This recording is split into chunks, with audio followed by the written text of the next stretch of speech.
আমি সকালবেলা রেডি হয়ে কলেজে যাচ্ছি। আবার সেই পুরনো কলেজ লাইফ ফিরে এলো। রাস্তা দিয়ে নিজের মতো করে হেঁটে চলেছি। এখানকার তেমন কিছুই চিনি না। এই শহরে নতুন আসছি। তখন একটা গাড়ি বিদ্যুতের বেগে আমার পাশে দিয়ে ছুটে গেল। বাবা বড়লোক থাকলে যা করে আর কি।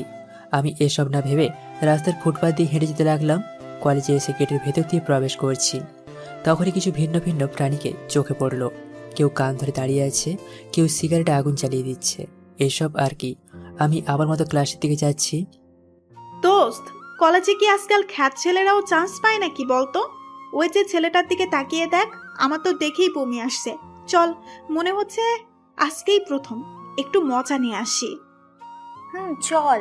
আজকে একটা নতুন মুরগি পেলাম, দেখে মনে হচ্ছে বলদ বলদ। দাঁড়া, ডাক দেই। এই খ্যাত, এদিকে আয়। কিরে, ওদিকে কোথায় খুঁজিস? এদিকে ডাকলাম, এদিকে আয়। আমি ওদের ডাক শুনেই কাছে গেলাম। আর কাছে গিয়ে মাথা নিচু করে দাঁড়িয়ে আছি। তখনই ওখান থেকে প্রিয়ার বান্ধবী বলতে লাগলো, প্রিয়া, দেখ কেমন ভদ্র ছেলে। আহারে, তা কলেজের প্রথম বলে মনে হচ্ছে। কোন ইয়ারে শুনি? আর আমাদের দেখেও না দেখার ভান করে চলে যাচ্ছিস কেন? আমি দ্বিতীয় বর্ষে ভর্তি হয়েছি। সরি আপু, আসলে এখানে আমি কাউকে তেমন ভালো করে চিনি না।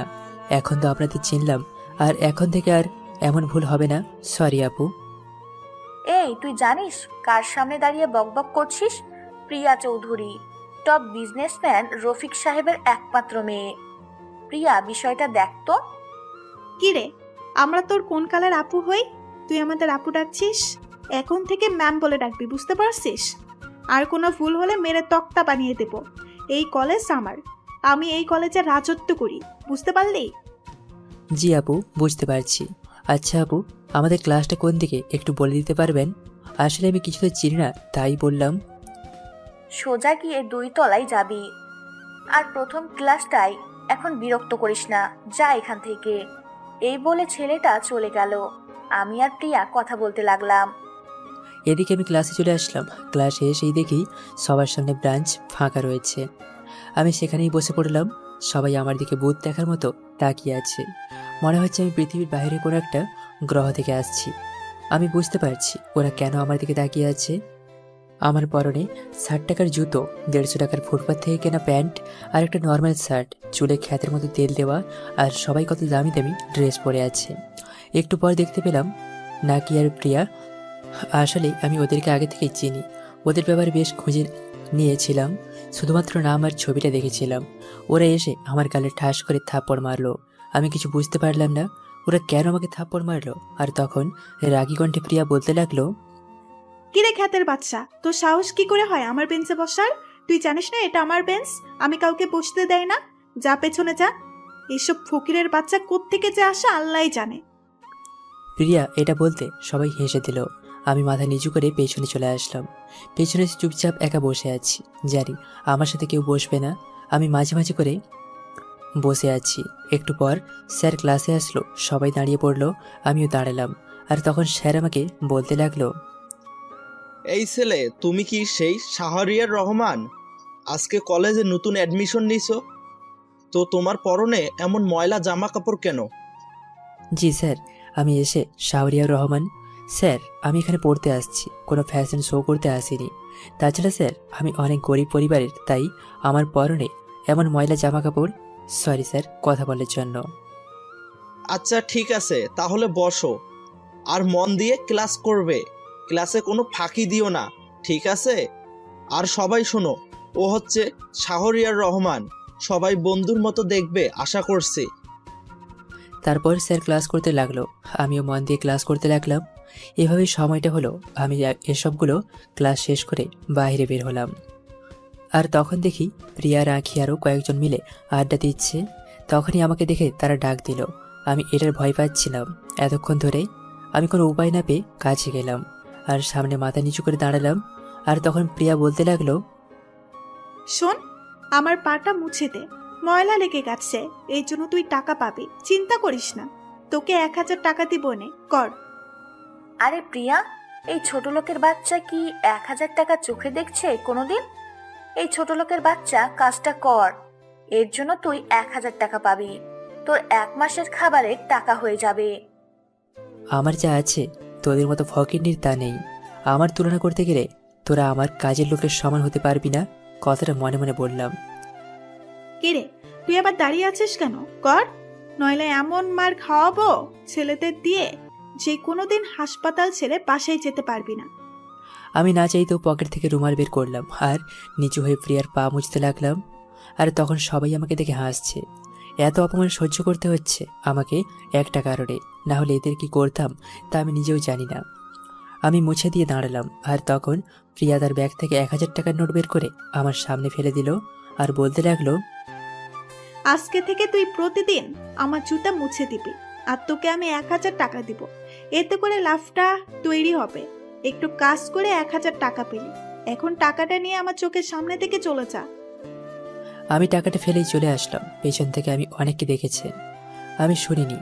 আমি আমার মতো বাসায় চলে আসলাম। বাসায় এসে ফ্রেশ হয়ে খাবার খেয়ে নিলাম আর শুয়ে পড়লাম।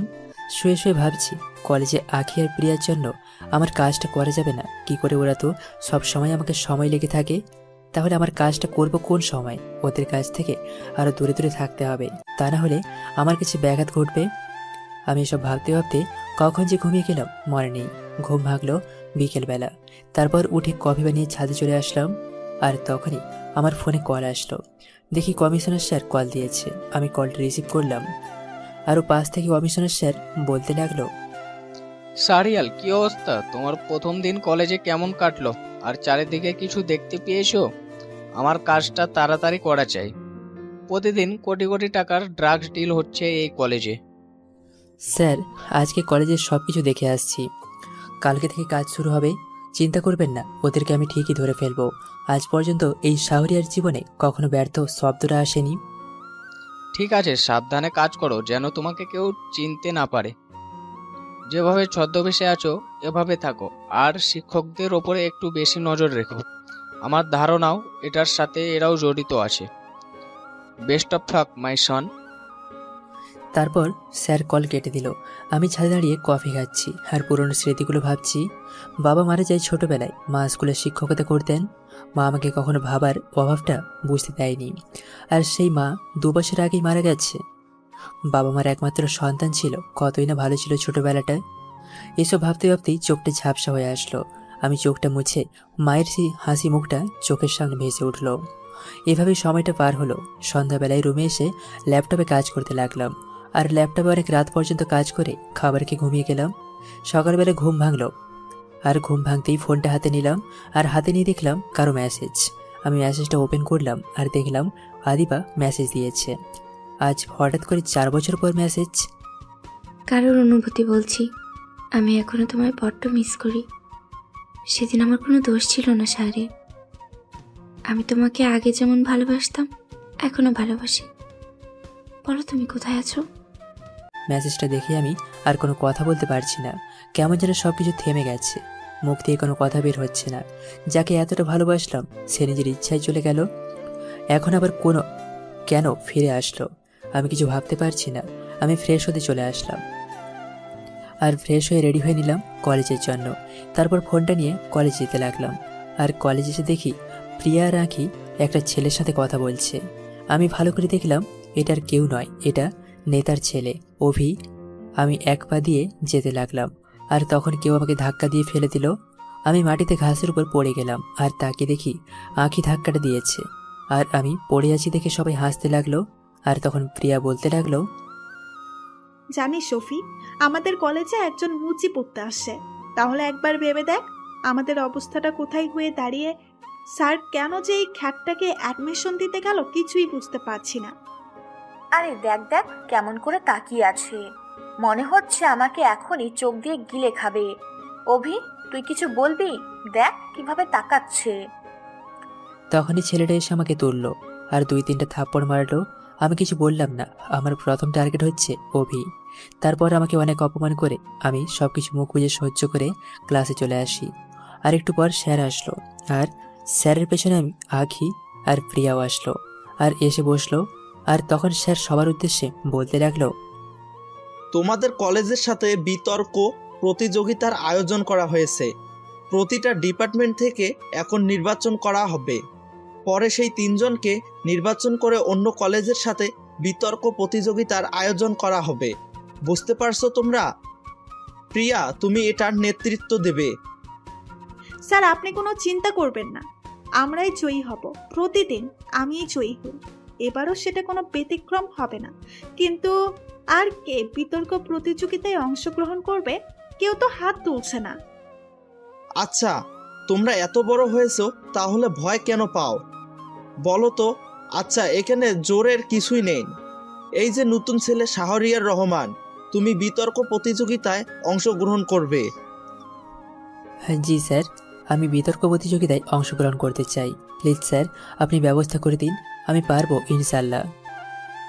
স্যার, এই পাগলে কি বলে যে কিনা ক্লাসে পড়া ঠিক মতো পারে না, খ্যাতের মতো দেখতে, আর সে নাকি বিতর্ক প্রতিযোগিতায় অংশ নেবে? হাসালেন স্যার। প্রিয়া, আমি তোমার কাছ থেকে এই ধরনের কথাবার্তা আশা করিনি। Mind your language. কাউকে এভাবে ছোট করে কখনো কথা বলবে না, বুঝতে পারছো? জি স্যার, আর এমন হবে না, ভুল হয়ে গেছে। এই বলে বসে পড়লাম, আর রাগ হচ্ছে অনেক। মনে হচ্ছে এই খ্যাতকে এখনই গুলি করে মারি। আজকে এই খ্যাতটার জন্য স্যার আমাকে এতগুলো কথা শোনালো। স্যার আমাকে এতদিন চোখ তুলে কথা বলার সাহস পর্যন্ত হয় নাই। শাহরিয়ারের বাচ্চা, তোর খবর আছে বলে দিলাম। আমি বসে বসে মনে মনে হাসছি আর বলছি, স্যার, এসব শিক্ষার্থীদের তো পড়াতে পারবই। আপনি যদি আসেন, আপনাকে সহ পড়াবো, লেভেলে আসেন আগে। এসব ভেবে একা একা হাসতে লাগলাম। তখন স্যার বলতে লাগলো, সবাই কালকের জন্য প্রস্তুতি নিয়ে আসবে।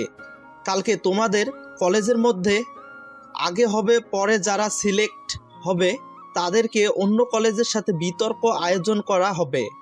আজকের ক্লাস এই পর্যন্তই। তারপর স্যার চলে গেল। আর এইভাবে সবগুলো ক্লাস শেষ করলাম আর বের হলাম। আর তখন হঠাৎ করে সামনে তাকিয়ে দেখি প্রিয়া। আমি অন্য পাশ দিয়ে যেতে লাগলাম, কিন্তু শেষ রক্ষা হলো না। দেখে নিল আর আমাকে ডাক দিল। আমি কাছে গেলাম, আর তখন প্রিয়া আমাকে বলতে লাগলো, কিরে খ্যাতের বাচ্চা, তুই আমাকে দেখেও না দেখার ফান করে চলে যাচ্ছিস? তোর সাহস তো কম না। আমি তোকে বলেছিলাম না তুই প্রতিদিন আমার সাথে দেখা করে তারপরে যাবি? তুই কি আমাকে কোনো কিছু দাম দিচ্ছিস না? জানিস আমি কি করতে পারি? আসলে ম্যাম, আমাকে ক্ষমা করে দিন, আমার একটু তাড়া ছিল, তাই আর কি যেতে যাচ্ছিলাম। আপনার যদি কোনো সমস্যা না থাকে আমি যাই, কালকে আপনার সাথে কথা বলি। বাবা, প্রিয়া, দেখেছিস খ্যাতের বাচ্চা আবার মুখে কথা বলে। ভালো, তোর সাথে কথাও বলে। তুই কি এসব সহ্য করবি নাকি কিছু বলবি, কোনটা? এই খ্যাত, কান ধরে উঠবস করবি, তারপর বাসায় যাবি। আর কোনো ব্যতিক্রম হলে তোকে এখানে মেরে পুঁতে ফেলবো। তোকে মারতে আমার বেশিক্ষণ লাগবে না, তাড়াতাড়ি কর। আমি কোনো উপায় পেলাম না। আমি যে মাত্র কান ধরলাম, তখনই রেগে প্রিন্সিপাল স্যার এদিকে আসছে। তারপর রিয়া চলে গেল, আমিও বেঁচে গেলাম। আমিও চলে আসলাম। হঠাৎ দেখি অভি একটা প্যাকেট নিয়ে এসে প্রিন্সিপাল স্যারের হাতে দিল। রঙিন কাগজে মোড়ানো। আমি একটা লুকিয়ে পিক তুলে নিলাম। তারপর বাসায় চলে আসলাম। বাসায় এসে ফ্রেশ হয়ে খাবারটা খেয়ে নিলাম। আর যখনই ফোনটা হাতে নিলাম, তখনই দেখি আদিবা মেসেজ। আমি আদিবার মেসেজটা ওপেন করলাম, আর আদিবা বলল, অনেক কষ্টে তোমার ঠিকানাটা বের করেছি। তুমি নাকি এই শহরে আছো। আমিও আজকে এই শহরে এসেছি একটা কাজে। একটা নতুন চাকরি হয়েছে একটা কলেজে, তাই আজকে বিকেলে একটু দেখা করতে পারবে? প্লিজ না করো না, অনেক দেখতে ইচ্ছে করছে তোমাকে। মেসেজটা পড়ে আমি কিছুটা মুচকি হাসি দিলাম। আর তখনই আদিবার নাম্বার থেকে কল আসলো। আমি কলটা রিসিভ করলাম। আরও পাশ থেকে কোনো কথা বলছে না, দুজনেই নীরবতা পালন করছি। এভাবে ব্যস্ত সময় পার হলো। আর তখন অন্য পাশ থেকে আদিবা বলতে লাগলো, আমি জানি তোমার সাথে কথা বলার অধিকারটুকু আমার নেই, তবুও অনেক আশা নিয়ে তোমাকে কল দিয়েছিলাম। তুমি প্লিজ আমার সাথে একটাবার দেখা করবে? আর কখনো দেখা করবো না, জাস্ট একটাবার তোমাকে খুব দেখতে ইচ্ছে করছে। ঠিক আছে, তাহলে বিকেলবেলা পার্কে চলে আসেন। আমি বিকেল 4টার দিকে ওখানে থাকবো। রাখছি, এখন ভালো লাগছে না কিছু। এই বলে এমনি কলটা কেটে দিলাম।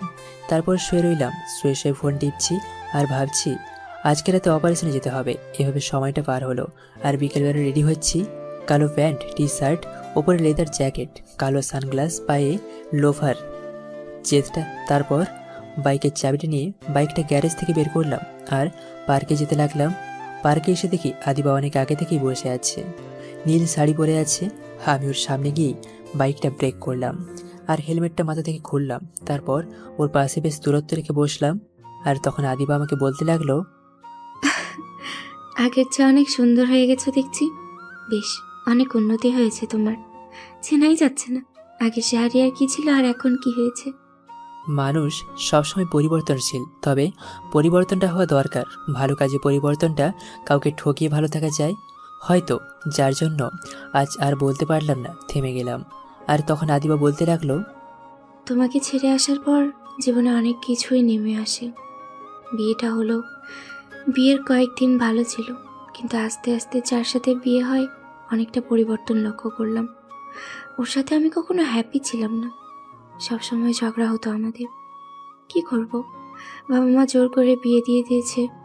অনেকবার রাগ করে বাসায় গিয়েছি, কিন্তু বাবা মা জোর করে এই বাসায় দিয়ে গেছে। কখনো হ্যাপি হইনি জানো। কাউকে ঠকিয়ে কেউ ভালো থাকতে পারে না গো। সেদিন ভালো থাকার জন্যই তো ছেড়ে গিয়েছিলে, তাহলে কেন ভালো থাকতে পারোনি? তুমি তুমি চলে যাওয়ার কয়েকদিন পর মা মারা যায়। সব মিলিয়ে ডিপ্রেশনে চলে গিয়েছিলাম। আর তখনই জানতে পারি পুলিশের চাকরিটা হয়ে গেছে। চাকরি করার কোনো ইচ্ছে ছিল না আমার। একদিকে মা বাবাকে হারানো, এতিম খায়ের দিকে নিজের ভালোবাসা বিসর্জন, সব মিলিয়ে কেমন যেন একটা অন্য জগতে চলে গিয়েছিলাম। তারপর বন্ধুবান্ধব জোর করে পুলিশে পাঠিয়ে দেয়, সেখানে ট্রেনিং, অতঃপর পোস্টিং করা হয়। তারপর থেকে একাই আছি। তোমার কথা বলো। বিয়ের 1 বছর পর আমি প্রেগনেন্ট হই। এটা আমার কোনো ইচ্ছে ছিল না সংসার করার, কিন্তু পেটের মধ্যে নিষ্পাপ একটা প্রাণের কথা চিন্তা করে রেখে দিলাম। হয়ে গেলাম ছেলের মা। ছেলে এখন ক্লাস 2তে পড়ে। ছেলে হওয়ার 2 মাস পরে আমাকে ডিভোর্স দিয়ে দেয় এবং সন্তান সে নিতে চায় না। তাই বাধ্য হয়েই বাবা মার কাছে আশ্রয় নিতে হয়। বাবা মা ভালো চোখে দেখলেও আমার বড় ভাই ভাবি ভালো চোখে দেখতো না, কারণ আমি আমার ছেলের দায়ভার কে নিবে। তারপর বাধ্য হয়ে এই চাকরি খুঁজতে লাগলাম। অবশেষে চাকরি খুঁজে এই কলেজে চাকরিটা হয়। আমি এখন এই কলেজে বাংলা শিক্ষক হিসেবে জয়েন করেছি। তবে একটা কথা কি জানো শাহরিয়ার, তোমার মতো না কাউকে পাইনি আমি। কেউ আমাকে কল দিয়ে বলে না যে তোমাকে না বড্ড মিস করছি। কেউ আমাকে বলে না যে এখন ঘুমাও, ফজরের সময় কল দিয়ে জাগিয়ে দেব, তখন নামাজ পড়ে দুজনে কথা বলবো। সব কিছু তো স্মৃতি হয়ে গেছে, তাহলে স্মৃতিটুকু আঁকড়ে ধরে লাভ কি? শুধু কষ্ট ছাড়া আর কিছু পাবে না। আমার আর এখন তোমার কথা মনে হয় না। এখন একাই ভালো আছি। কাউকে দ্বিতীয়বার বিশ্বাস করতে ইচ্ছে করে না। আজকে দিনের কথা মনে আছে? আজকের দিনে আমাদের একটা শুভ দিন ছিল। এই দিন তুমি আমাকে ভালোবাসো কথাটা বলেছিলে, আর এই দিন থেকেই আমাদের শুরু হয় জীবনের পথ চলা। হয়তো আমাদের নিয়তি এটাই চেয়েছিলাম, আমরা যেন এক না হতে পারি। আমি কখনো তোমার দোষ দেব না, কারণ ভালোবাসার মানুষকে কখনো দোষ দেওয়া যায় না, শুধু ভালোবাসা যায়। সেদিন যদি তোমার হাতটা শক্ত করে ধরে রাখতাম, পরিবারের কথাটা না শুনতাম, তাহলে হয়তো ভালো থাকতাম। আজ না হয় কাল আমার পরিবার ঠিকই মেনে নিত। এখন আমি সব কিছু বুঝতে পারছি, কিন্তু সময়টা যে আর নেই। মানুষ কিছু একটা হারানোর পর সব কিছু বুঝতে পারে, তখন বুঝতে পেরেও কোনো লাভ হয় না। সেই ভুলটা ভুল থেকে যায়।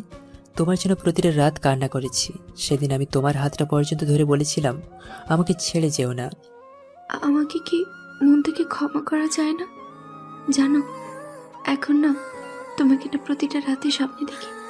জানি না, আগে স্মৃতিগুলো বড্ড করে মনে হয় এখনই তোমার কাছে ছুটে এসে। কিন্তু ওই যে দেখো, কোনো একটা বাধা। বেঈমানকে কখনো ক্ষমা করা উচিত না।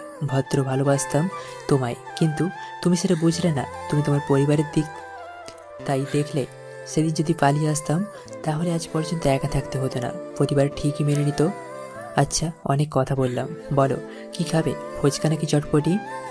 পছন্দটা আগের মতোই আছে। দুজনে মিলে একসাথে চটপটি খাওয়া, একে অপরের খাইয়ে দেওয়া, দুজনে ভবিষ্যতের নাম ঠিক করে রাখা। আর সেই নাম অনুযায়ী ছেলের নাম রেখেছি তানিন রহমান। হ্যাঁ, কেন এই নামটা কেন রাখলে? এই নামটা তো কবেই হারিয়ে গেছে। এই নামটা রাখার কোনো দরকার ছিল না, শুধু শুধু কষ্ট পাওয়া। আচ্ছা তুমি বসো, আমি চটপটি নিয়ে আসছি। আমি উঠে ফুচকাওয়ালা মামাকে চটপটি বানাতে বললাম, আর এখানে 1 প্লেট চটপটি দিতে বললাম। তারপর আমি এসে বসলাম, আর একটু পর মামা চটপটি নিয়ে এসে দিল। আমি আদিবাকে দিলাম, আর তখন আদিবা বলতে লাগলো, আজও তুমি আমার কাছ থেকে কিছু লুকাতে পারলে না। তুমি সব কিছু লুকালেও তোমার চোখ কিন্তু কোনো বাধা মানছে না। তোমার চোখ দেখে আমি সব কিছু বুঝতে পারি। আমি না, এটা 100% সত্যি। আমি তোমার জন্য এখন আর কান্না করি না। তোমার জন্য মনের ভেতর কোনো ফিলিংস নেই। তোমাকে আমি এখনো ঘৃণা করি। হয়তো আমার কথা তোমার আরও অনেক খারাপ লাগছে, কিন্তু হ্যাঁ, এটাই বাস্তব। তোমাকে বলেছিলাম না যে তোমাকে যদি ধর্ষণ করা হতো বা এর চেয়ে বেশি কিছু করা হতো, তবুও আমি তোমাকে ভালোবাসতাম, তোমাকেই বিয়ে করতাম। কিন্তু তুমি যেটা আমার সাথে করেছো সেটা হচ্ছে বেইমানি। বেইমানকে কখনো ক্ষমা করা উচিত না। আর একটু থাকো না, ভালোই তো লাগছে। আর আমাদের আবার কবে দেখা হবে? তুমি এতটা পরিবর্তন হয়ে যাবে ভাবতে পারিনি কখনো। তখনই ও বাইকে উঠে হেলমেট পরে নিল আর ফুচকাওয়ালা মামার কাছে বিলটা দিয়ে চলে গেল। একটা বার পিছনে ফিরে তাকালো না। আমি দীর্ঘশ্বাস ফেলে ওখানেই চটপটে রেখে বাসায় যেতে লাগলাম। একটু পর রিক্সা নিলাম। চোখ দিয়ে অঝোর ধারার পানি পড়ছে। কেন জানি আজকে চোখের পানি কোনো বাধা মানছে না। আমি সেখান থেকে এসে সোজা অফিসে চলে আসলাম। অফিসে এসে একটু কাজ করলাম। কাজ করে রাত 8টার দিকে বের হলাম। এখন কলেজে যেতে হবে। আমি কলেজের বেশ দূরে বাইক রেখে কলেজে প্রবেশ করলাম। তারপর ভেতরে গেলাম। ভেতরে গিয়ে সোজা প্রিন্সিপালের রুমে গেলাম। প্রিন্সিপালের রুমে গিয়ে দেখি দরজায় লক করা। আমি পকেট থেকে রিভলভারটা বের করে সাইলেন্সার লাগিয়ে গুলি করলাম, আর লক খুলে গেল। আমি ভেতরে গেলাম। ভেতরে গিয়ে দরজাটা লাগিয়ে দিলাম। তারপর সকল ফাইল একের পর এক দেখতে থাকলাম, কিন্তু কোথাও সেই ফাইলটা দেখতে পেলাম না। হঠাৎ করেই চোখ গেল আলমারির নিচে, আর দেখতে পেলাম অভির দেওয়া সেই প্যাকেটটা। আমি প্যাকেটটা হাতে নিলাম আর দেখি ট্যাকারটা খোলা। তার মানে প্রিন্সিপাল স্যার এটা খুলেছিল। আমি আবার প্যাকেটটা খুললাম আর খুলে দেখি এখানে ইয়াবা রয়েছে, প্রায় 350টার মতো ইয়াবা রয়েছে। আমি কমিশনার স্যারকে কল দিলাম। একটু পর স্যার কল ধরলো, আর আমি এপাশ থেকে বলতে লাগলাম, আমি স্যার প্রিন্সিপালের কেবিনে আমি কিছু জিনিস পেয়েছি। এটা প্রিন্সিপালকে কেন অ্যারেস্ট করার জন্য যথেষ্ট, কিন্তু আমি এটা কখন করছি না। আমাকে আরও কিছু বের করতে হবে। আমি চাই গোড়া থেকেই চক্রটা তুলে ফেলতে।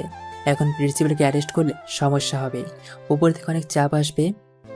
আমি ঠিক বুঝতে পেরেছি তুমি তোমার মতো কাজটা এগিয়ে নিতে চাও। কোনো কিছু দরকার হলে আমাকে জানাবে। আমি সবসময় তোমার জন্য প্রস্তুত আছি। আর সাবধানে। তারপর আমি কল কেটে দিলাম আর এগুলো আমার সাথে করে নিলাম। তারপর আমি সে ফাইলটা খুঁজে পেলাম। সেই ফাইলটা নিয়ে আমি বের হয়ে চলে আসলাম। বের হয়ে আসতে যাব, তখন কিছু একটা সাথে হোঁচট খাই। আমি ওর নিচে তাকিয়ে দেখি একটা বড় করে কার্পেট বেছানো। কেন জানি কার্পেটটা তুলতে ইচ্ছে হলো। আমি তুলে যা দেখতে পেলাম তা দেখে আমি অবাক। এখানে একটা দরজা রয়েছে, মনে হচ্ছে এটা নিজের দিকে নিয়ে গেছে। আমি এই দরজাটা খুললাম। দরজা বললে ভুল হবে, ঢাকনা দেখি সিঁড়ির মতো বানানো। আমি কোমর থেকে পিস্তলটা হাতে নিয়ে সামনের দিকে তাক করে এক পা দুপা করে সামনে আগাতে লাগলাম। নামতে নামতেই নিচে নেমে চলে আসলাম। নেমে চারিদিকে তাকিয়ে দেখি বিশাল বড় গোডাউন। আমি একটা বস্তা খুলে দেখতে গেলাম, এখানে অনেক ধরনের নেশা জাতীয় দ্রব্য আছে। এটা দেখে আমার কেমন যেন মাথা ঘুরছে। তার মানে প্রিন্সিপাল এখানে কলেজের ভেতর গোডাউন বানিয়ে রেখেছে। তার মানে এগুলো হয়তো সেইখান থেকে সাপ্লাই করে। আমি সব কিছু ভিডিও করে রেকর্ড করে নিলাম। তারপর চলে আসলাম কলেজের বাইরে। আমি বাইক করে বাসায় চলে আসলাম। বাসায় এসে নিজের ল্যাপটপে বসে অনেক রাত পর্যন্ত কাজ করলাম। সব কিছু ফাইল রেডি করলাম আর খাবার খেয়ে ঘুমিয়ে গেলাম। সকালবেলা ঘুম ভেঙে গেল কারোর কল দেওয়ার কারণে। আমি ফোনটা হাতে নিয়ে দেখি আদিবা কল দিয়েছে। আমি কলটা কেটে দিলাম। তারপর ফ্রেশ হয়ে খাবার খেয়ে রেডি হয়ে নিলাম কলেজের জন্য। কলেজে হেঁটে হেঁটে আসতে লাগলাম, আর তখনই আমার সামনে একটা রিক্সা দাঁড়ালো। আর তখন দেখতে পেলাম রিক্সা থেকে আদিবা নামলো আর আমাকে বলতে লাগলো, কোথায় যাচ্ছ? সকালে কল দিলাম, কল কেটে দিলি যে। ব্যস্ত ছিলে মনে হয়। চলো তোমাকে নামিয়ে দিই। তুমি কোথায় যাবে? আমার ব্যাপারে আপনার নাক না গলালেও চলবে। আমি আমার ব্যাপারে কারো না গোলাম পছন্দ করি না। আপনি আপনার রাস্তায় যান, আমাকে আমার রাস্তায় যেতে দিন। আর আমাকে বিরক্ত করবেন না প্লিজ, আমি এমনিতেই অনেক ব্যস্ত থাকি। আদিবা মন খারাপ করে চলে গেল। জানি আকিবা এখন নীরবে কান্না করবে। আমি এসব না ভেবে কলেজে চলে আসলাম। কলেজে এসে দেখি একটা ট্রাক আসছে বড়। তখনই বুঝতে পারলাম এখান থেকে মাল অন্য কোথাও যাবে, কিন্তু কোথায় যাবে সেটা আমাকে জানতে হবে।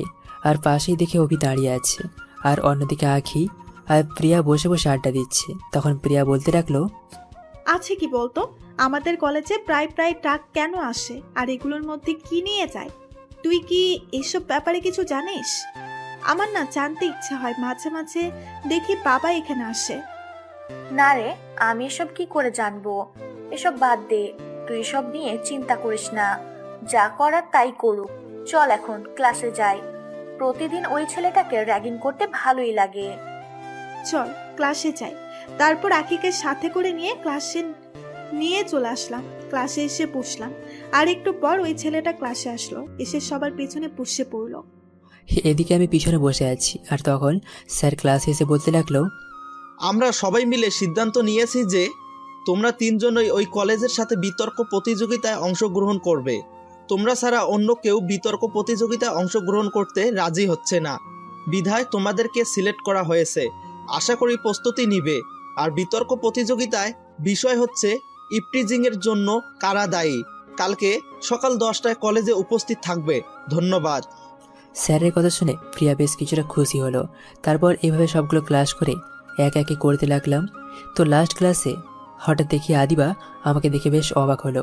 আদিবা কিছুই যেন মাথায় আসছে না। আমি এই কলেজে কেন? আদিবা মনে মনে বলতে লাগলো।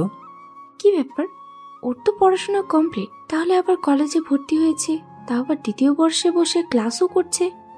আজ থাক, পরে জিজ্ঞেস করা যাবে, এখন বাদ দিই। তারপর আদিবা ক্লাস করতে লাগলো। আমি কোনো খেয়াল করলাম না, শুধু শুধু বসে রইলাম। তারপর ক্লাস শেষ করে বাইরে এসে দেখি সে ট্রাক এখনও আছে, হয়তো একটু পরেই ছেড়ে দেবে। আমি ট্রাকের পেছনে একটা জিপিএস লুকিয়ে লাগিয়ে দিলাম। ছোট জিপিএস, কেউ দেখতে পাবে না। তারপর একা একা হাঁটতে লাগলাম। পেছন থেকে আমাকে দিবা। আমি দাঁড়ালাম, আর আদিবা আমার কাছে এসে বলতে লাগলো, কি ব্যাপার, তুমি এই কলেজে কেন? তোমার তো পড়াশোনা শেষ, তাহলে এই কলেজে তুমি কি করছো? অন্য কোনো কাজ আছে কি? প্লিজ, আমি যেখানে আছি এটা কাউকে বলার দরকার নেই। এটা আমি তোমার কাছে হাত জোড় করে বলছি, তাহলে আমার অনেকটা ক্ষতি হয়ে যাবে। তোমাদের মতো পুলিশের মন বোঝা বড় এটাই। তোমরা কখন কিভাবে ছদ্মবেশে কোথায় চলে যাও কেউ বুঝতে পারে না। আমি প্রথম তোমাকে ক্লাসে দেখে অবাক হয়ে গেছি। ম্যাম, আসসালামু আলাইকুম। আপনি কি এখানে নতুন জয়েন করেছেন? আজকে আপনাকে ক্লাসে প্রথম দেখলাম তো তাই। আজ জিজ্ঞাসা করিনি। আমি প্রিয়া চৌধুরী। আমি প্রিয়ার কথা শুনে হাসি দিলাম। আদিবা ক্লাস শুরুর আগেই তার পরিচয় ক্লাসে দিয়েছে, এখন আবার জিজ্ঞেস করছে আপনি কি এখানে নতুন জয়েন করেছেন কি না। সবকটা পাগলের দল, এটা আমি মনে মনে বললাম। আর তখন আদিবা বলে উঠলো, ওয়ালাইকুম আসসালাম। হ্যাঁ, আমি বাংলা নিব তোমাদের ক্লাসে। আর টপ বিজনেসম্যান রফিক সাহেবের মেয়ে তুমি? জি ম্যাম, আমি রফিক সাহেবের একমাত্র মেয়ে। তামিম এখন নিশ্চয়ই বাসায় যাবেন। চলেন আপনাকে নামিয়ে দেই।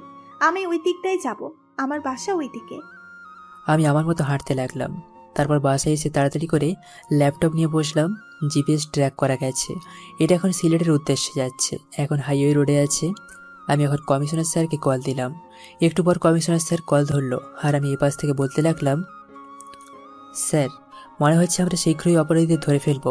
আমাকে আজকে কিছু ফোর্স দিন, আমি আজকে কিছু জায়গায় হামলা দেব। ইনশাল্লাহ স্যার, আমরা জয়ী হব। যে কতজন লোক আছে সবাইকে থানায় দেখতে পাবেন। আমি জানি সারিয়াল, তুমি পারবে। তোমাকে ছাড়া এটা কেউ পারবে না। তাই আমি ডিপার্টমেন্টের সাথে কথা বলি আর তোমার হিস্ট্রি বলি। সবাই তো তোমার ব্যাকগ্রাউন্ড দেখে তোমাকে এই কেসের দায়িত্ব দেওয়া হয়। বেস্ট অফ লক মাই সান, সময় মতো ফোর্স চলে আসবে। তারপর আমি কল কেটে দিলাম, আর লোকেশনটা আমি দেখতে লাগলাম। গাড়িটা বেশ গতিতেই সিলেটের দিকে এগোচ্ছে। এভাবে বেশ সময় পার হলো, আর ঠিকানা দেখতে পেলাম একটা জঙ্গলের দিকে গেছে। আমি ফ্রেশ হয়ে খাবারটা খেয়ে নিলাম। আর কাজ করতে করতে কখন যে সন্ধ্যা হয়ে গেল বুঝতেই পারলাম না। সন্ধ্যাবেলায় রেডি হয়ে নিলাম, রেডি হয়ে বের হলাম। আর তখনই আমার ফোনে কল আসলো। আমি কলটা রিসিভ করলাম, আর ওপাশ থেকে আমাকে বলতে লাগলো, স্যার, আমরা হেলিকপ্টার নিয়ে এই জায়গায় আছি, আর বাকি ফোর্স গাড়ি করে সেখানে অবস্থান করছে। আমি কল কেটে দিয়ে সেখানে যেতে লাগলাম। তারপর হেলিকপ্টারে করে সিলেটে চলে আসলাম তাড়াতাড়ি করে। তারপর বাকি ফোর্সদের আমি বুঝিয়ে দিলাম কিভাবে কি করতে হবে। ওরা আমার প্ল্যান অনুযায়ী চলে গেল। আমি জঙ্গলের দিকে যাচ্ছি, সাথে হাসান, রাকিব, সানি ওরাও আছে। ওরা আমার কলিগ। গিয়ে দেখি একটা পুরনো বাড়ি। আমাদের ধারণা অনুযায়ী এখানে প্রায় 22-23 জন লোক আছে। পুরো বাড়ি আমরা ঘিরে ফেললাম। আর তখন দেখি একজন বাইরে আসছে। আমি এসে একজনকে ধরে ঘাড় ঘুরিয়ে ফেলে দিলাম, আর গাড়িতে তুলতে বললাম। আমার ধারণা অনুযায়ী এখানে অভি আছে। আমি সকলে কিছু ভেতরে ভিডিও করতে লাগলাম। আমার সবার আগে প্রমাণ দরকার। তারপর একসাথে সবাইকে হঠাৎ করে গুলি করতে লাগলাম। ওরা প্রস্তুত ছিল না, তাই অনেকেই মারা গেল। তারপর দেখি অভি পালিয়ে যাচ্ছে। আমি অভিকে গিয়ে ধরলাম আর মারতে লাগলাম। আর তখন অভি আমাকে বলতে লাগলো, কিরে তুই এখানে? তার মানে তুই পুলিশ, এত কাছে থেকেও তোকে আমরা চিনতে পারলাম না। ঠিক আছে, যেহেতু সবকিছু জেনে গেছিস তাহলে এবার মর। আরে, এই শাহরিয়ার রহমানকে মারা এত সহজ? আমি তোর হাতে মরার জন্য এত দূর আসছি? পাগল ছেলে, চল থানায়, সেখানে ভালো মেয়ে দেখে বিয়ে করাবো তোকে। তখনই চারপাশে সবাই গুলি করতে লাগলো, আর গুলির শব্দ শুনে সবাই পালাতে লাগলো। তবে একজনও পালিয়ে যেতে পারেনি। আমি অভিকে মারতে লাগলাম, আর নাক দিয়ে রক্ত বের করে ফেললাম। আর তখন অভি বলতে লাগলো, কিছু করতে পারবি না তুই আমার। আমি জেলে বসে সব কাজ করব, কিছু ছিটতে পারবি না আমাকে। ধরে কোনো লাভ নেই। মিজান ভাই জানলে তোকে এই দুনিয়া থেকে উধাও করে দিবে। ওহ তাই নাকি? আমি তো এটাই চাই, তোর মিজান ভাই আমার সামনে আসুক। এইটুকু খেয়ে সব বলে দিচ্ছিস? তাহলে থানায় যাওয়ার পর কি করবি? তোকে মরার জন্য মিজান ভাই লাগবে না। ওনাকে আজ পর্যন্ত কেউ দেখে নাই, শুধুমাত্র 3 জন ছাড়া। আমি নিজেও দেখি নাই। আর আমাকেও আটকে রেখে কোনো লাভ নেই। প্রিন্সিপালের সাথে জড়িত হয়ে অপকর্ম করছিস? ওই প্রিন্সিপালের খবর কালকে করব। তবে সেটা বিতর্ক প্রতিযোগিতার পর তুই জেলে বসে খবর পাবি। এই হাসান, নিয়ে চলো ওদের। তারপর সবাইকে নিয়ে ফিরলাম। আমি থানায় অভিকে রাখলাম, আর সমস্ত ফাইল রেডি করতে লাগলাম। এভাবে যে কখন রাত 2টা বেজে গেল বুঝতে পারলাম না। আমি ফাইলের কপিকে আমার ল্যাপটপে পাঠিয়ে দিলাম। রাস্তা দিয়ে ফাইল নেওয়ার দরকার নেই। তারপর নকল কপিটা হাতে নিয়ে বাইকে করে বাসায় ফিরছি। নির্জন রাস্তায় নিজের মতো করে যাচ্ছি, আর তখনই দেখতে পেলাম কেউ যেন পাশে কথা বলছে। বাইকের শব্দ পেয়ে আড়ালে চলে গেল। আমি বাইকটা নিজের মতো চালিয়ে সামনে চলে আসলাম। তারপর বাইক পার করে সেখানে যেতে লাগলাম, আর উকি দিয়ে দেখি এটা আর কেউ নয়, এটা আঁখি। আঁখি কিছু লোকের সাথে কথা বলছে। আমি ফোনটা বের করে ভিডিও করতে লাগলাম, আর আঁখি ওদেরকে বলতে লাগলো, শোন, তোরা সবাই এখন থেকে সাবধানে থাকবি। অভি ধরা খেয়ে গেছে। খবর পেয়েছি একটা নতুন অফিসার ধরেছে, কিন্তু তাকে কেউ দেখতে পায়নি, তাই চেহারাটা বলতেও পারছি না। ও আমাদের আশেপাশে ছদ্মবেশ ধারণ করে সবকিছু খবর নিচ্ছে। তাই এখন 2-3 দিন কোনো কাজ করা যাবে না। মিজান ভাইয়ের আদেশ, আর আমি খোঁজ নিচ্ছি ওর ব্যাপারে। তোরা কোনো চিন্তা করিস না। এখন আমি বাসায় গেলাম, আর প্রিয়াকে আমি আমার আন্ডারে আনার চেষ্টা করছি। তোরা কিছু করবি না। মিজান ভাইয়ের ইচ্ছে হয়েছে প্রিয়াকে তার লাগবে। এখন যা তোরা। তারপর আমি ওদের সাথে কথা বলে গাড়িতে উঠলাম, আর আশেপাশে তাকিয়ে দেখলাম কেউ আমাকে দেখছে কিনা। আমি তারপর বাসায় চলে আসলাম, আর বাসায় এসে ফ্রেশ হয়ে ঘুমিয়ে গেলাম। এদিকে আমি বাসায় চলে আসলাম। বাসায় এসে কোনো কিছু না খেয়ে ফ্রেশ হয়ে খাবার খেয়ে ঘুমিয়ে গেলাম। সকালবেলা ঘুম থেকে উঠতে বেশ দেরি হয়ে গেল। আমি কলেজে চলে আসলাম। সেই আগের মতোই খেত হয়ে আসলাম কলেজে।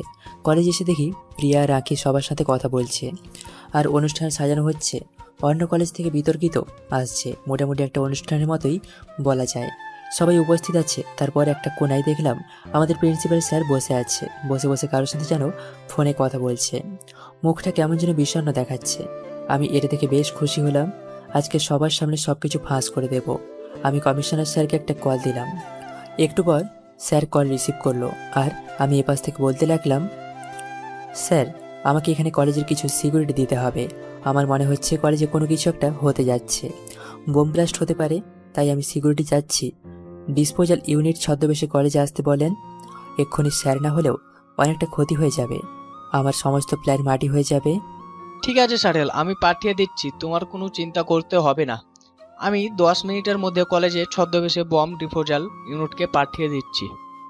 তারপর আমি কল কেটে দিলাম, আর তখনই স্যার মাইকে অ্যানাউন্সমেন্ট করতে লাগলো, আর বলতে লাগলো, আমাদের মাঝে উপস্থিত আছেন বিশিষ্ট টপ ব্যবসায়ী বিজনেসম্যানদের মধ্যে একজন রফিক চৌধুরী।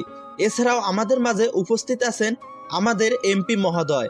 এছাড়াও আমাদের মাঝে উপস্থিত আছেন বিপক্ষ দলের প্রিন্সিপাল স্যার, আর আমাদের শ্রদ্ধেয় প্রিন্সিপাল স্যার।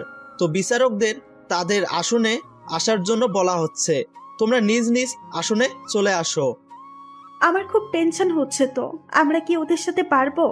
আর আমাদের সাথে এই শাহরিয়ার আছে, ওকে এটার জন্য পারবে? আমার তো মনে হচ্ছে না আমাদের আর কলেজের মান সম্মান থাকলো না। তাছাড়া বাবার সামনে বিতর্ক করতে হবে। হে আল্লাহ, আমাকে একটু দেখো। হঠাৎ করে দেখতে পেলাম শাহরিয়ার আগুন বেশ আনন্দেই আছে। এটা দেখে আমার একটু চিন্তা হলো। আমার ভয় হচ্ছে, আর ওর আনন্দ হচ্ছে। কিছুই বুঝতে পারছি না। আমি আড়ালে ওর দিকে তাকিয়ে আছি, আর একা একা চিন্তা করতে লাগলাম। আমি যে সবাইকে র্যাকিং করি, এটা কি ঠিক করি? ওরাও তো মানুষ। আর আখি আমাকে র্যাগিং করতে উৎসাহিত করে, তার মানে আগে কি আমাকে ব্যবহার করছে? আখির ব্যবহার কেমন যেন অন্যরকম লাগছে, আমি কিছুই বুঝতে পারছি না। আচ্ছা যাক, এসব কথা বাদ দিয়ে বিতর্ক নিয়ে চিন্তা করি, দেখি কি লেখা যায়। আমি মাইক্রোফোনে সবার সাথে কথা বলতে লাগলাম আর সবাইকে বলতে লাগলাম যে করেই হোক কলেজের ব্লাস্ট খুব ভালোভাবে করতে হবে, সবাই যেন আহত হতে পারে। আমাদের মূলত কাজ হচ্ছে কলেজের মধ্যে একটা আতঙ্ক সৃষ্টি করে দেওয়া। তোমরা সাবধানে কাজ করবে, যে কোনো সময় যে কোনো কিছু হতে পারে। আর প্রিয়ার দিকে এতটা নজর দেওয়ার দরকার নেই, প্রিয়ার জন্য আমি আছি, তাকে আমি সময় মতো কাজ সেরে ফেলবো। এদিকে আমি আমার মতো করে চেয়ারে বসে আছি। তারপর বিতর্ক প্রতিযোগিতা শুরু হলো। আমরা এর পক্ষ নিয়ে কথা বলছি। প্রথমে আখি কথা বলল, তারপর বিপক্ষ দলের একজন কথা বলল। এভাবে বেশ কিছুক্ষণ তর্ক বিতর্ক হলো। সবার শেষে আমরা বক্তব্য দেওয়ার পালা। আমি চেয়ার থেকে উঠে মাইক্রোফোনের সামনে গেলাম আর বলতে লাগলাম, সবাইকে আমি সালাম জানাচ্ছি। আজকে আমাদের প্রতিবাদী বিষয় হচ্ছে ইভটিজিংয়ের জন্য কারা দায়ী। তো আমাদের বিপক্ষ দলের বিতর্কিতরা অনেকেই কথাই বলে গেলেন, কিন্তু সমাজের যে ভালো দিক খারাপ দিক এটা হয়তো ওনারা ভুলে গেছেন। হয়তো ওনারা সমাজের বাইরেই থাকেন। ইভটিজিং সাধারণত মেয়েদের কি করা হয় এটা আমরা সকলেই জানি। একটা বাচ্চা নিষ্পাপ হয়ে জন্ম নেয়, প্রথমেই ছেলেদের কথা বলবো, ধীরে ধীরে বাবা মায়ের আদরে বড় হয়। এখানে দুইটা পয়েন্ট আছে। দুইটা পয়েন্ট হলো মা বাবার দায়িত্বহীনতা, আরেকটা হলো নিজেদের মা বাবার ভেতরে যদি ঝগড়া বিবাদ থাকে তাহলে ওই সন্তানটা কি শিখবে সেটা আমার ধারণা নেই। কারণ লেগে থাকে তাহলে কোনটা ভালো আর কোনটা মন্দ এটা কখনো ওই সন্তানটা বুঝতে পারে না। তাই এক্ষেত্রে বলা যায় যে আমাদের সমাজের পরিবর্তন দরকার। আমাদের বাবা মায়ের বুঝতে হবে যে সন্তানকে ভালোভাবে শিক্ষা না দিলে পরবর্তীতে এরকম কথা শুনতে হবে। সৌদির দিকে তাকিয়ে দেখেন, সৌদিতে কোনো একটা মেয়ে দর্শন হয় না। কারণ কেন হয় না জানেন? ওখানে যথেষ্ট পরিমাণে আইনের ব্যবহার রয়েছে। আমাদের দেশে আইন আছে কিন্তু তা পরিপূর্ণ নয়। আজকে একটা মেয়ে পর্দা ছাড়া রাস্তা দিয়ে হেঁটে গেলে ওই মেয়েটার প্রতি ছেলেদের একটা আকর্ষণ থাকবে, কারণ আমরা জানি বিপরীত লিঙ্গের প্রতি সব সময় থাকে। আজকে আমাদের দেশে ঘরের তুলনা করে দেখেন, যারা পর্দা করে রাস্তায় বের হয় চলাফেরা করে তারা কয়জন ধর্ষণ হয়েছে। তাই এক্ষেত্রে বলা যায় যে ছেলে এবং মেয়ে দুজনেই ইভটিজিংয়ের জন্য সমান দায়ী। তারপর আমি আরও অনেক কথাই বললাম। সময় ছিল 3 মিনিট করে, কিন্তু আমি বলতেই থাকলাম। সবাই মনোযোগ দিয়ে শুনতে লাগলো। তারপর থেমে গেলাম আর চেয়ারে এসে বসলাম। আর তখন স্যারদের মধ্যে আলোচনা হচ্ছে। প্রিয়া আমার দিকে এক ধ্যানে তাকিয়ে আছে আর মনে মনে বলতে লাগলো, আসলে আমি শাহরিয়ারকে ভুল বুঝেছিলাম। ওর ভেতরে যে এত ট্যালেন্ট সেটা আমি কখনো বুঝতে পারিনি। ওই একমাত্র আমার জীবনসঙ্গী যোগ্য। আমি শাহরিয়ারকে বিয়ে করব। ওর প্রতিটি কথা হৃদয় স্পর্শ করে গেছে। এমন একটা ভালো মানুষের সাথে আমি এরকম ব্যবহার করেছি। আমি এটা কিভাবে করতে পারলাম? সবকিছু হয়েছে আখির জন্য। এই আখির জন্যই আজকে আমার এই অবস্থা। আমার পুরো বিশ্বাস হয়ে গেছে এই শাহরিয়ার ছাড়া আমাকে কেউ ভালো রাখতে পারবে না। শাহরিয়ারই আমার ঠিকানা। ও নিশ্চয় সাধারণ কেউ নয়, ও অন্য কোনো ঘাপলা আছে। এত সুন্দর করে কেউ বক্তব্য দিতে পারে না। ও নিশ্চয়ই ছদ্মবেশ ধরে আছে। তার মানে ও পুলিশের লোক নয় তো? হে আল্লাহ, আমি কাছে থেকেও চিনতে পারলাম না। এখন কি হবে? এখন যদি সবকিছু ফাঁস করে দেয় তাহলে কিছু একটা করতে হবে। তোমরা এখনই ব্লাস্ট করে দাও, আমি মাইক্রোফোনে বললাম। আর ওপার থেকে বউ বলতে লাগলো বাটন টিপছে কিন্তু কাজ করছে না। আমি রাগী কথা বলতে লাগলাম, তোরা প্রত্যেকবার একটা একটা ঝামেলা করিস, আজকেও মিস হয়ে গেল। ভেবেছিলাম একটা আতঙ্ক ছড়িয়ে দিব, কিন্তু হলো না। তখনই স্যার মাইক্রোফোনে অ্যানাউন্সমেন্ট করতে লাগলো আর বলতে লাগলো সবার উদ্দেশ্যে, আজকে আমরা গর্বিত, আমরা এমন একটা বিচার পেয়েছি। আজকের বিজয়ী হয়েছে আমাদের কলেজ। আর শ্রেষ্ঠ বিতর্ক হচ্ছে শাহরিয়ার রহমান। আমি শাহরিয়ার রহমান আর দলের সবাইকে মঞ্চে আসার জন্য অনুরোধ করছি। তোমরা মঞ্চে চলে আসো। আমি প্রিয়া আর আখি মঞ্চে চলে আসলাম। মঞ্চে এসে স্যার আমাদের অভ্যর্থনা দিতে লাগলো। আমি এগুলো নিলাম আর তখনই প্রিন্সিপাল স্যার আমার দিকে তাকালো। আমি এক মুহূর্ত হাসি দিলাম। উনি আমাকে মেডেল পরিয়ে দিল।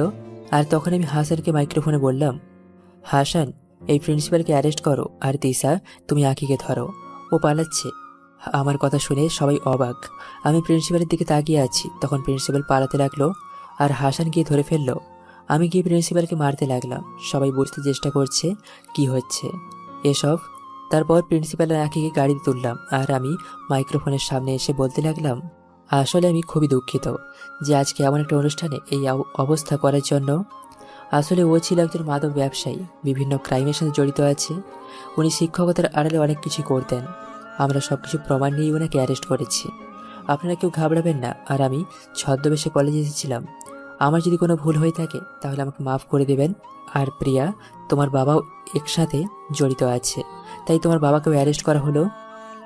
এই বলে গাড়ির কাছে আসলাম আর তখন প্রিয়া আমার কাছে এসে বলতে লাগলো, শাহরিয়ার, আমার কথাটা শোনো। আমি তোমার কাছে অনেক অন্যায় করেছি, আমাকে মাফ করে দাও। আসলে আমাকে আগে উল্টাপাল্টা বুঝিয়ে দিত, তাই আমি এসব করতাম। আমি তোমাকে আসলে মন থেকে এসব করতে চাইনি। প্লিজ আমাকে ক্ষমা করে দাও। এখন তুমি আমার চোখ খুলে দিয়েছো। আমি এখন থেকে নিজেকে পরিবর্তন করে ফেলবো। আর আমার বাবা অ্যারেস্ট হয়েছে, এটি আমার কোনো দুঃখ নেই। কারণ কেন জানো? কারণ হচ্ছে আমার বাবা একজন অপরাধী, আইন তার শাস্তি দেবে। এখানে দুঃখ প্রকাশ করে কোনো লাভ নেই। আমার বাবা তার পাপের ফল ঠিকই পাবে। আরে না, আমি কোনো কিছু মনে করিনি। আমি জানি আগে তোমাকে শিখিয়ে দিয়েছিল, তাই তুমি এসব করেছো। তুমি অনেক ভালো একটা মেয়ে। এখন থেকে নিজেকে পরিবর্তন করে করো, দেখবে জীবনটা অনেক সহজ হয়ে গেছে।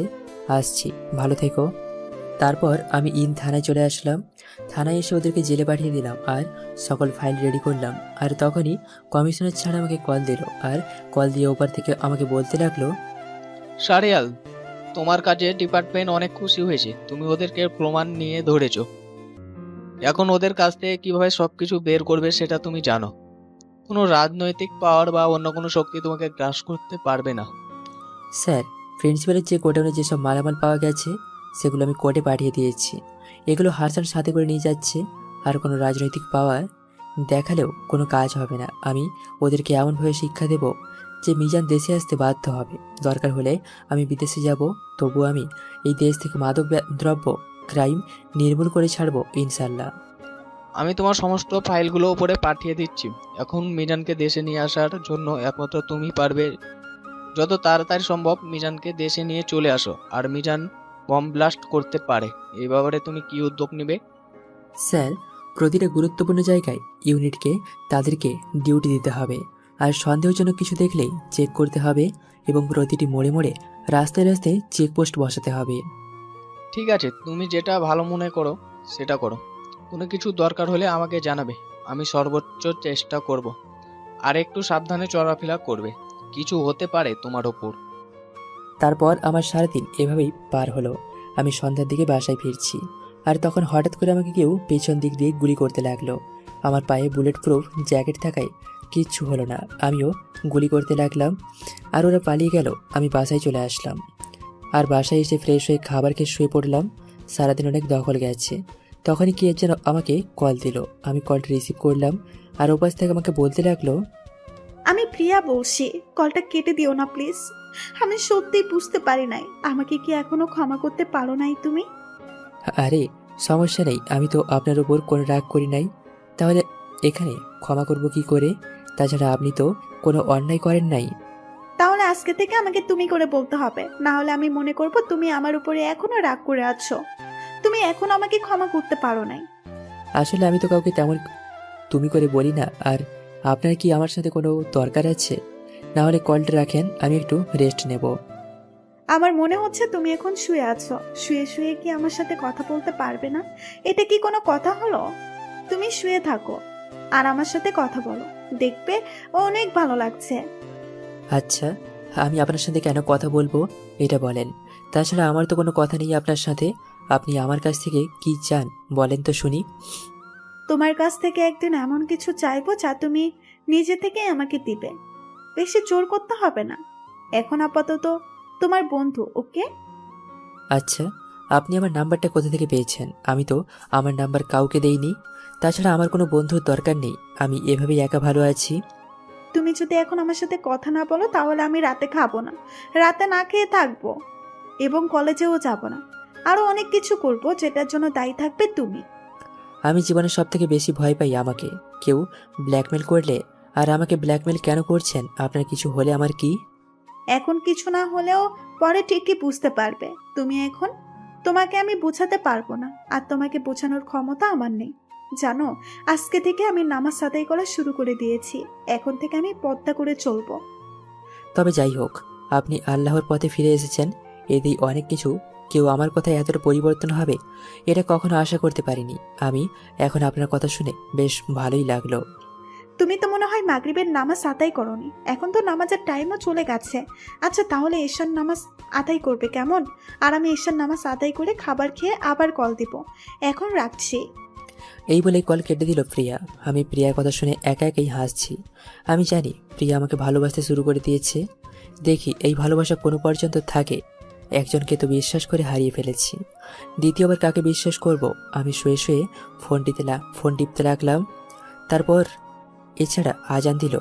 আমি অজু করে মসজিদে গেলাম, নামাজ আদায় করে বাসায় এসে খাবার খেয়ে নিলাম। তারপর শুয়ে রইলাম। আর তখনই আমার ফোনে কল আসলো। দেখি প্রিয়া কল দিয়েছে। আমি কলটা রিসিভ করলাম। আর ওপাশ থেকে প্রিয়া আমাকে বলতে লাগলো, আমি নামাজ আদায় করে খাবার খেয়ে এখন তোমাকে কল দিয়েছি। বলো, তুমি নামাজ আদায় করেছো? খাবার খেয়েছো তো? আমারও সব কিছু হয়ে গেছে, এখন ঘুমাবো। আজকে শরীর অনেক ক্লান্ত তো, তাই বেশি রাত জাগতে পারবো না। আপনি ঘুমিয়ে যান, ওকে? এটা বললে কি করে হয়? আমি তো এখন তোমার সাথে অনেকক্ষণ কথা বলবো, তারপর ঘুম পেলে ঘুমাবো। আর ঘুম যদি না আসে তাহলে সারা রাত কথা বলবো। আর কালকে থেকে কি আর কলেজে আসবে না? না, কালকে থেকে আমি আর কলেজে আসবো না। আমার কলেজে যা কাজ ছিল তা কমপ্লিট হয়ে গেছে। এখন বড় একটা কাজ বাকি, সেটা নিয়ে শুয়ে শুয়ে প্ল্যান করছিলাম আর কি। আচ্ছা, সব কিছুর পরেও কিন্তু তুমি শেষ থাকবে। তুমি তোমার নিজের দিকে একটু খেয়াল নিও। তোমাকে অনেকজন ক্ষতি করতে পারে। আমার নিজের বাবাই ভালো না। দেখো প্রিয়া, তোমার বাবা একজন টপ বিজনেসম্যান, সেটা সবাই জানে। কিন্তু তোমার বাবা আমি আড়ালে নিভৃতে অনেক অন্যায় কাজ করেছে। ওনার বিরুদ্ধে 3টা আমদর্শন মামলা রয়েছে। অস্ত্রোপচার, মাদকদ্রব্য, চোরাচালান আরও অনেক বিষয়ে তোমার বাবা জড়িত আছে। আইন তোমার বাবাকে কী শাস্তি দেয় সেটা আমি জানি না, তবে ধারণা করতে পারছি যে আইন তোমার বাবা এবং বাকিদের কঠিন শাস্তি দেবে। এমন একটা মানুষকে বাবা ডাকতে আমার প্রচন্ড ঘৃণা হচ্ছে। আমি আমার বাবাকে নিয়ে অনেক গর্ব করতাম, আর এখন বাবার সবকিছু আমি জেনে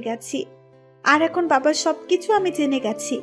শেষ পর্যন্ত আমার বাবা একজন ধর্ষক। বাবার জন্য আমার কোনো মন খারাপ হচ্ছে না। তুমি যদি একা থাকতে পারো, আমি কেন পারবো না? প্রিয়া, আমি তোমাকে কিছু বলতে চাই। আমার জীবনে অনেক ঘটনা খুব ঘটে গেছে, যেটা তুমি জানো না। আমি জানি তুমি আমাকে কি বোঝাতে চাচ্ছ। আজ না হয় কাল তুমি আমাকে ঠিকই বলবে, তাই আমি আগেই তোমাকে সব কিছু বলে দিচ্ছি। তুমি কি শুনবে আমার কথা? তোমার মুখ থেকে তুমি বড্ড ভালো লাগছে। এখন থেকে প্লিজ আমাকে তুমি করে ডেকো। তুমি বলো, আমি শুনছি। তোমার যা কিছু হয়ে যাক, তবুও আমি আর বলতে পারলাম না, থেমে গেলাম। আর তখন দীর্ঘশ্বাস ফেলে আমাকে বলতে লাগলো, আমি প্রিয়াকে সবকিছু খুলেই বললাম। প্রথম থেকে সবকিছু শুনে উপাস থেকে প্রিয়া ফুপিয়ে ফুপিয়ে কান্নার শব্দ পেলাম। আমি চুপ করে আছি। আর তখন উপাস থেকে প্রিয়া বলতে লাগলো, আমি তোমাকে সত্যিই অনেক ভালোবাসি। সেই প্রথম দেখাতেই তোমাকে অনেকটা ভালো লেগে যায়, কিন্তু আখির কারণে আমি তোমাকে কিছু বলতে পারিনি। কারণ আখি আমাকে অনেক কিছুই তোমার নামে বানিয়ে বানিয়ে বলতো। আমি সত্যিই তোমাকে অনেক ভালোবাসি। আচ্ছা, অনেক রাত হলো, এবার ঘুমিয়ে পড়েন। ও না, ঘুমিয়ে পড়ো। বেঁচে থাকলে কালকে সকালে কথা হবে। আল্লাহ হাফেজ। আসসালামু আলাইকুম। এই বলেই আমি কল কেটে দিলাম। তারপর প্রিয়াকে নিয়ে ভাবতে ভাবতে কখন যে ঘুমিয়ে গেলাম মনে নেই। সকালবেলা ঘুম ভাঙলো প্রিয়ার কলের শব্দে। আমি ঘুম ঘুম চোখে প্রিয়ার কলটা রিসিভ করলাম। আরও কাছ থেকে প্রিয়া বলতে লাগলো, কি ব্যাপার, তোমার এখনো ঘুম ভাঙে নাই? সকাল কয়টা বাজে? ঘড়ির দিকে তাকিয়ে দেখছো এখন? ওঠো।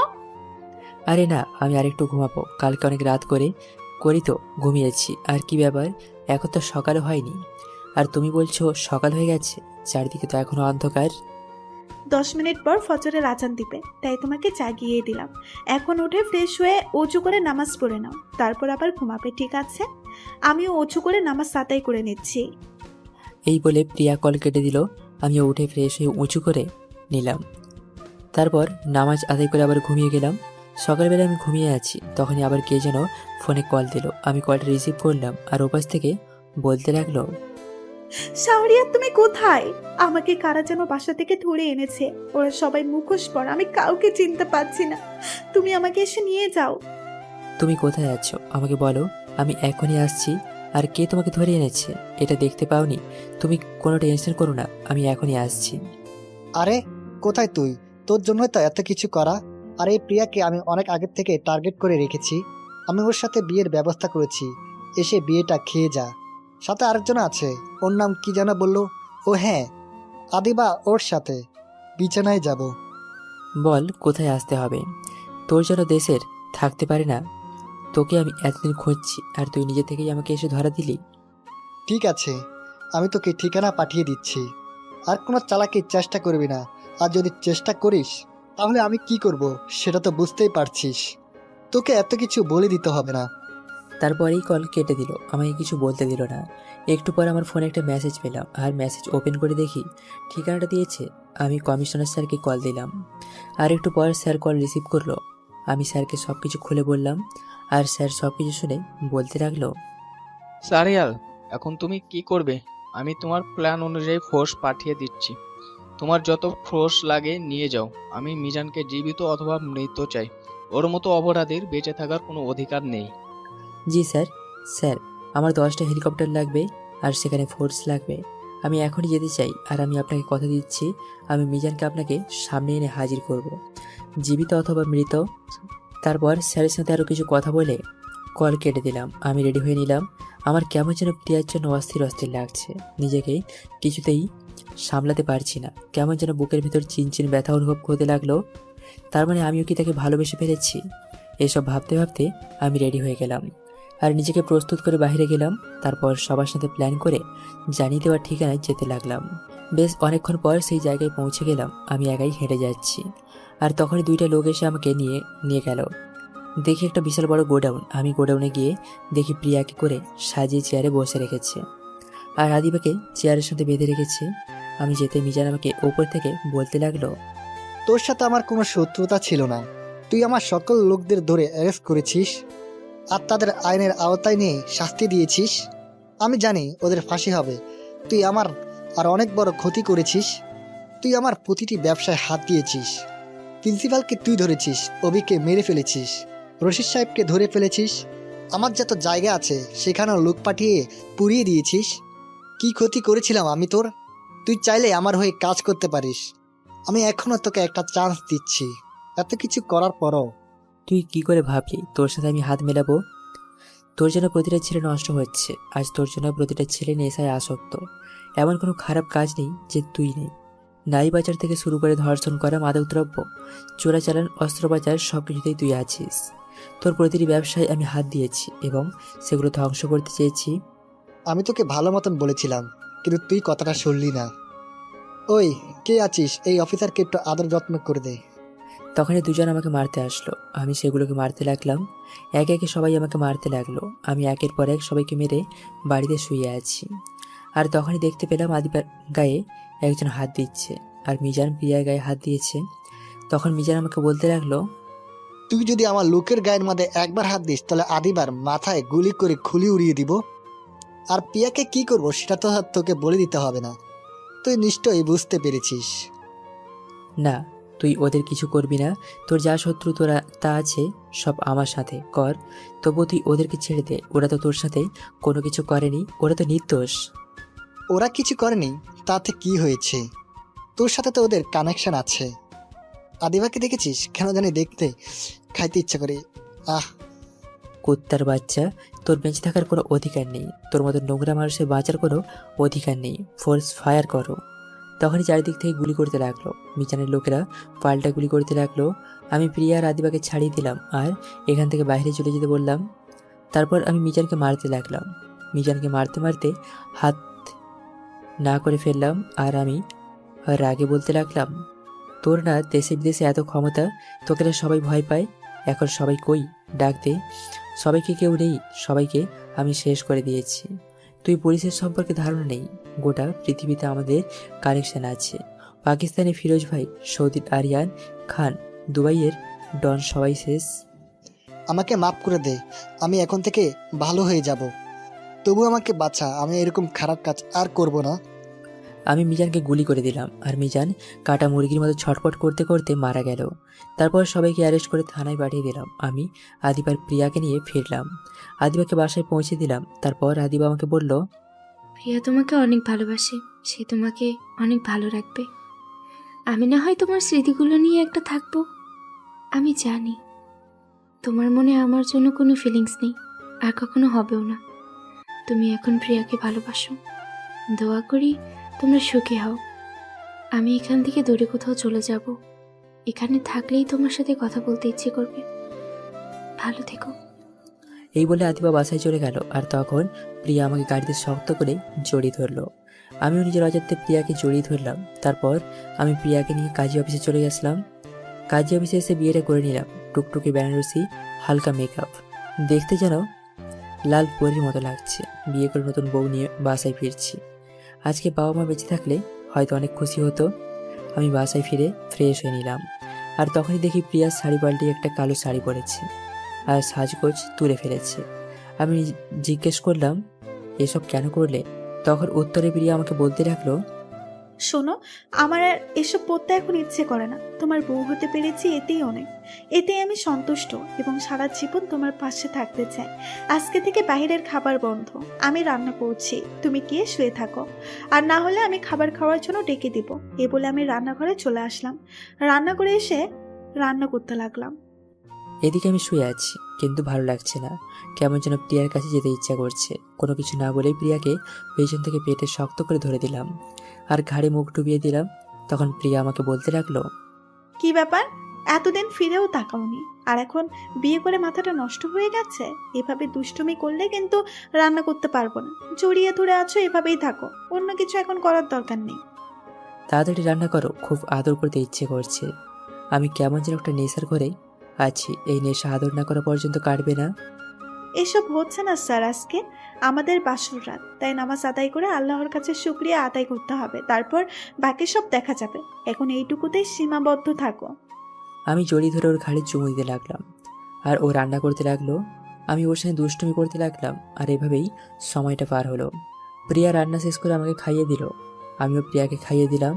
তারপর অজু করে দুজনে দুরাকাত নকল নামাজ আদায় করে আল্লাহর কাছে শুকরিয়া আদায় করলাম। তারপর আমি শুয়ে পড়লাম। আর প্রিয়া লাইট বন্ধ করে আমার বুকে আসলো। আমি তাকে জড়িয়ে ধরে ওর উপরে উঠে 2 হাত চেপে ধরে ঠোঁটের কাছে ঠোঁট নিয়ে গিয়ে বললাম, অনেক কিছুতেই তাড়াহুড়ো করা, তাই না? চিন্তা করবেন না, আমি আজকে আপনাকে মা হওয়ার জন্য ব্যবস্থা করছি। তখন দেখব কি করে এসব কিছু সহ্য করেন।